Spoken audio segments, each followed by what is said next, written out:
Hey guys, welcome to summer in Minnesota, and let me tell you, it's really hot today. It's like 93 degrees, it's humid, I'm here in the garage in the shade, and I'm sweating.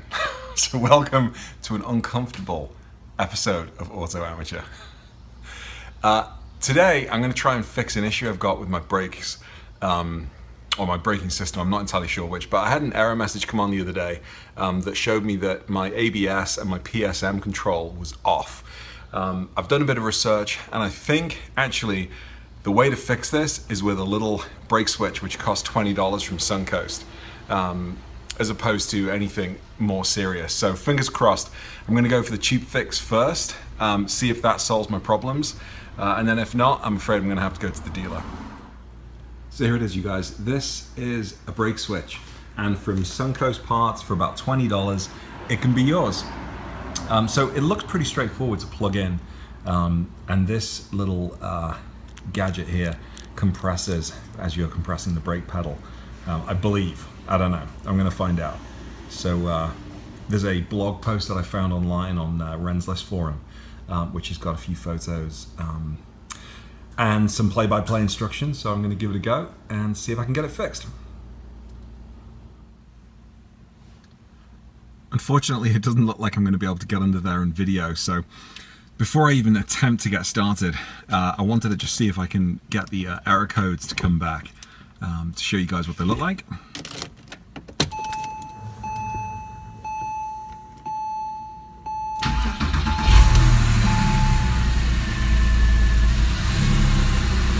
So they usually come on when I first start to move, or I apply the brake pedal. So let's see if I can get them moving with the brake pedal.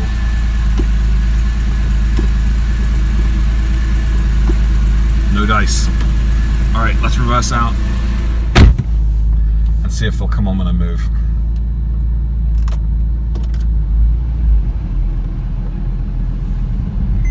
Yeah, there we go. Every time.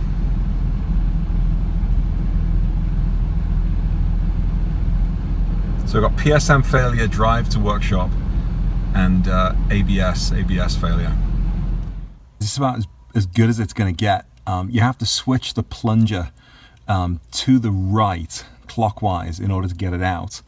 And I'm now going to try and refit it and put it back in. It's sort of above here where my thumb is, above where the air conditioning valve comes out.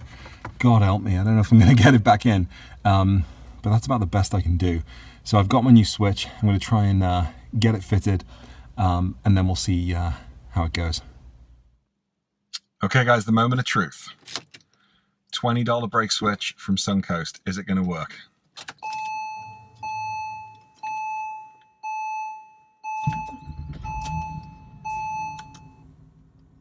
Okay, well, so far so good. No error message, and I'm pumping up and down on the brakes a little bit.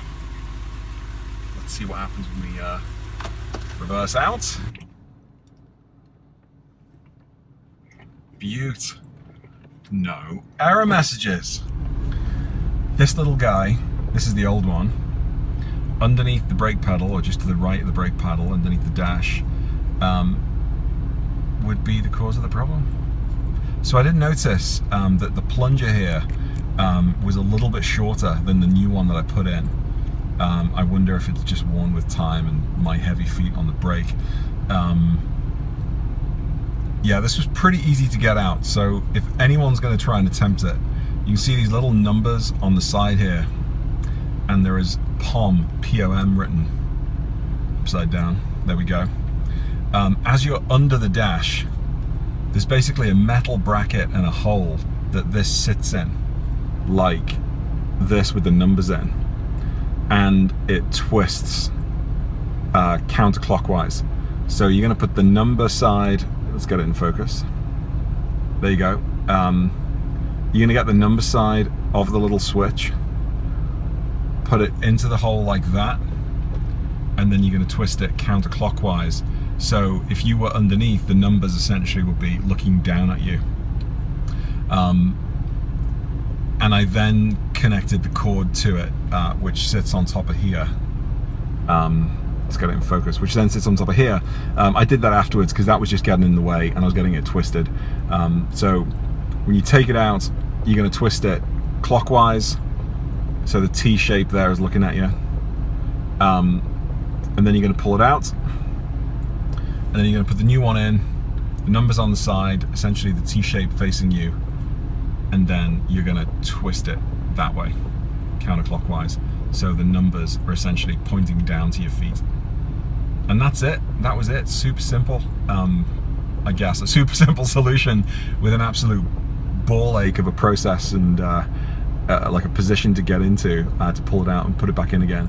I have to say the new one really did take a lot of strength and power to twist it over. This one came out super easily. So again, presumably the fit just, you know, is worn over time. But that should be it. Rock and roll. Rolling stones of the rap game, not bragging. Lips bigger than Jagger, not sagging. Spell it backwards, I'ma leave it at that. That ain't got nothing to do with rap.